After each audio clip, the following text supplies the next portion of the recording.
Greetings and good afternoon, or I guess I should say saltui I buon primo giera dalla stazione di Florence, Frecciarossa Santa Maria Novella station in Florence, Italy. I know I probably mispronounced a number of things, but please forgive me for my Italian. Anyways, today we are taking a ride out to Milan on Italo, the other Italian high-speed train, and see how it compares to the Frecciarossa.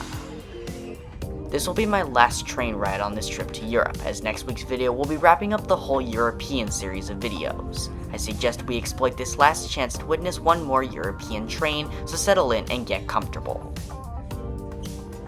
Our ride begins on a crowded afternoon in June at Firenze Santa Maria Novella station, located on the north side of the Arno River and about 5 minutes away from one of the city's major landmarks, the Duomo Cathedral. The station serves a number of high-speed, intercity, and long-distance trains, as well as a number of local buses and the Florence Light Rail T1 and 2 lines. In total, 160,000 passengers use the station daily, or about 59 million passengers per year. While it is a busy station, the layout is fairly standard. The facilities are certainly functional, but compared to some other European stations, particularly the one in Rotterdam, it really doesn't leave much of an impression.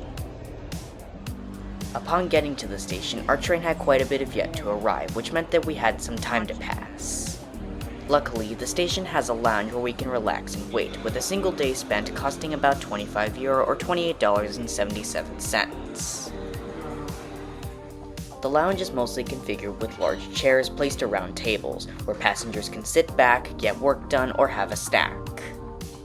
Being large, the chairs are quite comfortable and make for an ideal place to wait. This was especially welcoming given that the next couple days would be quite hectic with traveling, so it was nice to get some rest.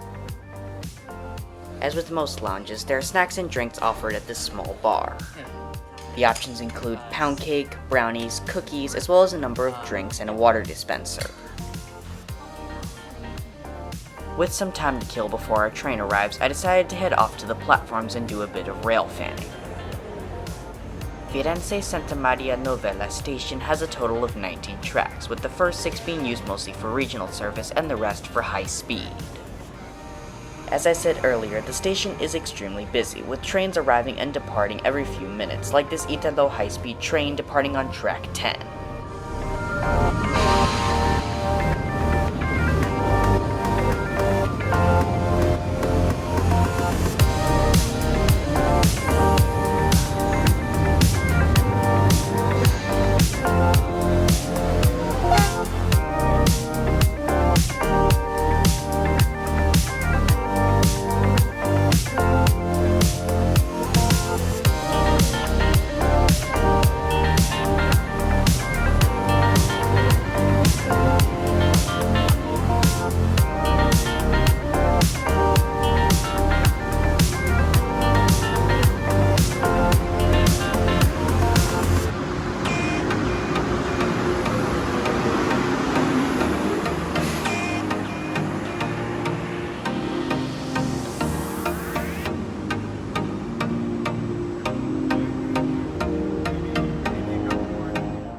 After some rail fanning, I headed back to the lounge to relax before the 2-hour ride ahead.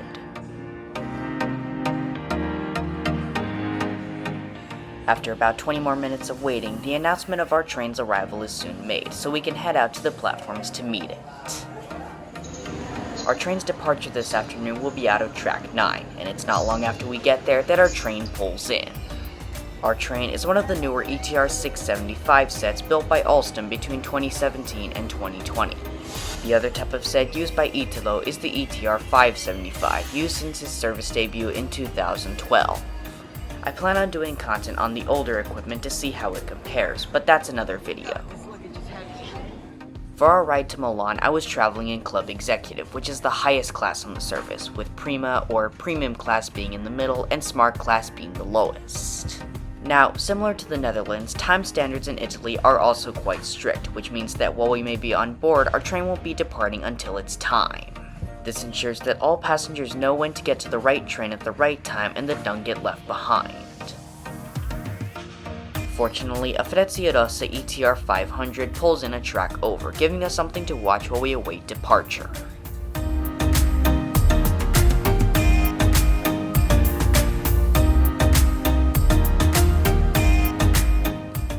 unfortunately only have to wait a few minutes, and before long our train pulls out of Florence, beginning our ride to Milan.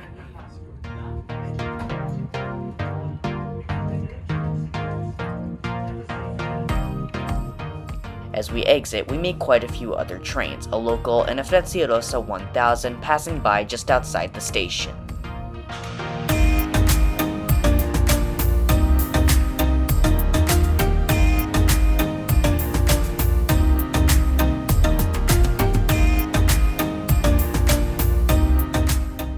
Our train soon begins to accelerate as we exit the city, eventually hitting clear triple-digit speed as we exit urbanization and head out into the Italian countryside.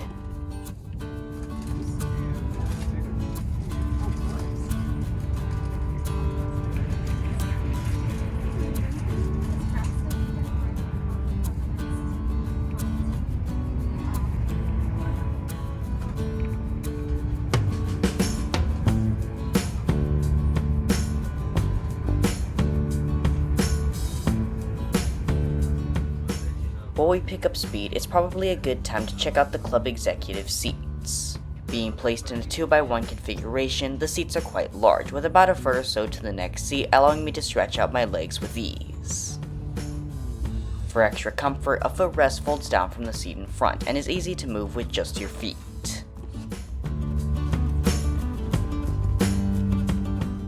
A small seat back pocket is found in the seat in front and can hold a few small laptops, but anything bigger than that would probably not fit. Instead of folding down from the seat in front like on most trains, the tray table folds out from the window side armrest, similar to Delta Airlines domestic first class. While the placement is different, the table layout is mostly the same, with enough space for a laptop or two as well as a small cup holder in the corner for drinks.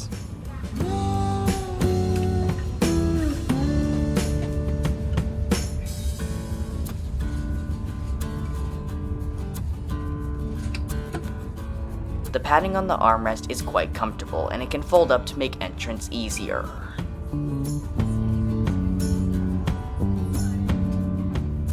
Found just below the window side headrest is a small button used to control this reading light found here in the upper corner. This comes in handy if passengers want to read to pass the time to their destination. Being on one of the newer train sets, the upholstery is nice and fresh. It makes for a good place to sit on the ride. Last but not least, a curtain can be used to cover the window if too much sun is getting in. However, like the Frecciarossa 1000, it's hand moved instead of using a button like on the 500. As far as highest class on the service goes, it's certainly more than welcome for our ride today, making for a nice and relaxing journey. Granted, I have yet to ride on the other two classes, so I don't know what I'm comparing this to. Soon after departure, our attendant stopped by and offered us a few snacks. This included 2 bags of cookies, which were tasty, as well as a small cup of water for a drink on the side, which was nice and refreshing. If you're enjoying our ride on Italo so far, I suggest tapping that subscribe button, as it's a great way to help support the channel and the content I produce. I'd also like to say a huge thank you to all the considerable growth on this channel in recent times, as it's a true motivation for me to keep making great content like this. If you haven't, I'd also recommend to you rail fans checking out my second channel, Tech Swirl Railfan, which is linked below. There's a lot of cool stuff coming up on this channel, so stick around if you want to see it. Anyways, back to the trip. Meeting a Frecciarossa 500 going in the opposite direction, we make a stop in Bologna Centrale. This isn't the first time I've traveled through this station, as both of my videos on the Frecciarossa ETR 500 and 1000 begin or end here. I suggest checking out both of these videos if you haven't, as they're linked below. After Bologna, our train picks up speed again, eventually reaching apparent triple-digit speed. Despite being newer models, the 675s only have a top speed of 155 miles per hour, which is about 30 miles per hour slower than the older 575s, and certainly slower than both of the Frecciarossa models. While slower than these aforementioned ones, it's still fast, so I suggest we take a moment to enjoy this train's sheer speed.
for speeding, I figured it was time to take a look at the bathrooms on board.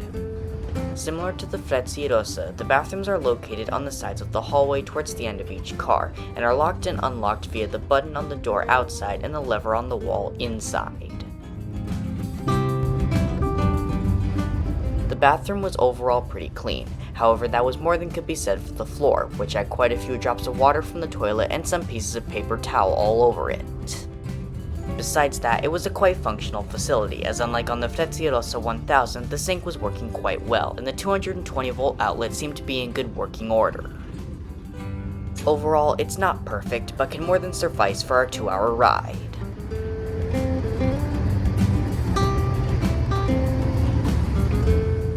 About 2/3 of the way through the trip, our train began to slow down, yet not anywhere near the next station.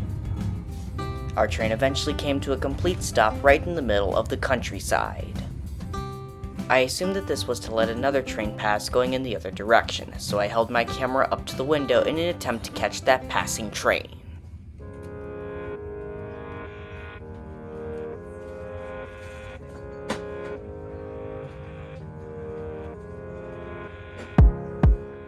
To my surprise, however, our train got moving again after only about 5 minutes, and with no signs of another train. I'm not sure why we were stopped, perhaps some work was being done on the track ahead, or maybe something was on the track that had to move. Anyhow, we soon get back up to speed, continuing across the Italian countryside towards Milan.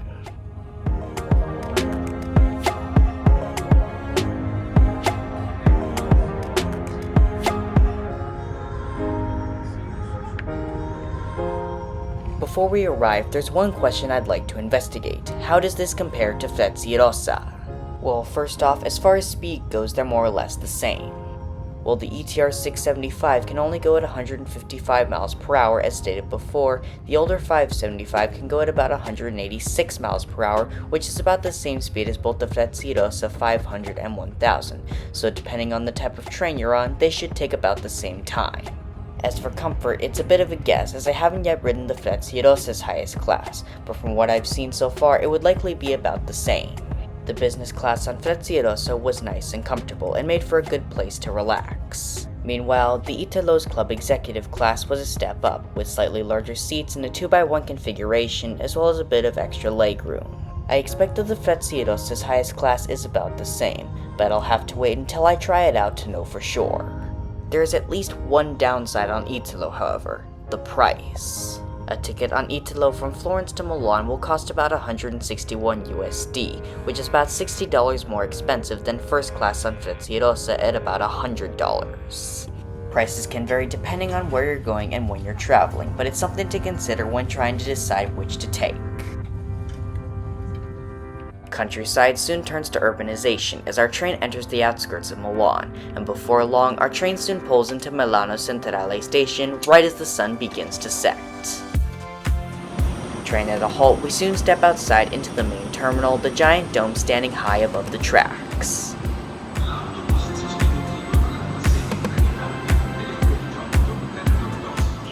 As our train prepares to depart back towards Florence, we can head to the front and get one good look at our beautiful ETR 675. Up front, the sleek rounded nose combined with the red and black striped paint scheme gives a sense of the train's speed and efficiency. Like many European stations, Milano Centrale sees frequent arrivals and departures, a Frecciarossa 1000 pulling in just a track over.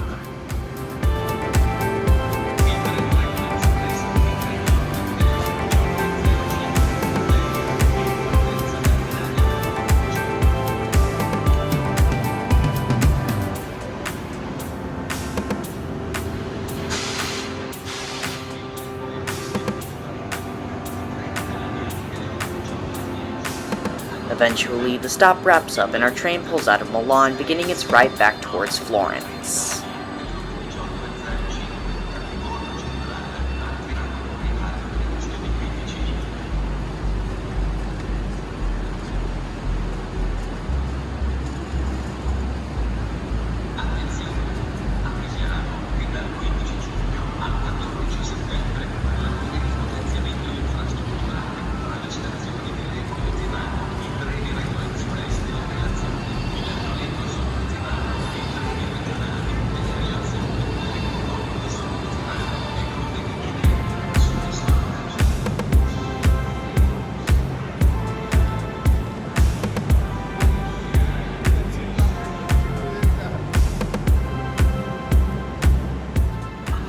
our train now having left, it's now time to wrap up today's video.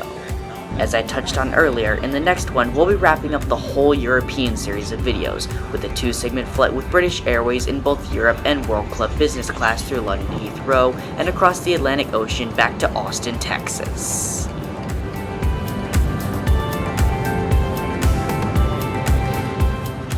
Anyways, if you enjoy my videos, I suggest clicking a like and subscribing to the channel if you haven't. I'd also like to say a huge thank you to all the considerable growth on this channel in recent times, as it's a true motivation for me to keep making great content like this. There's a lot to look forward to on this channel, so stick around if you want to see it. Anyways, that concludes today's video. I hope you enjoyed the ride, and I will see you all next time. Take care.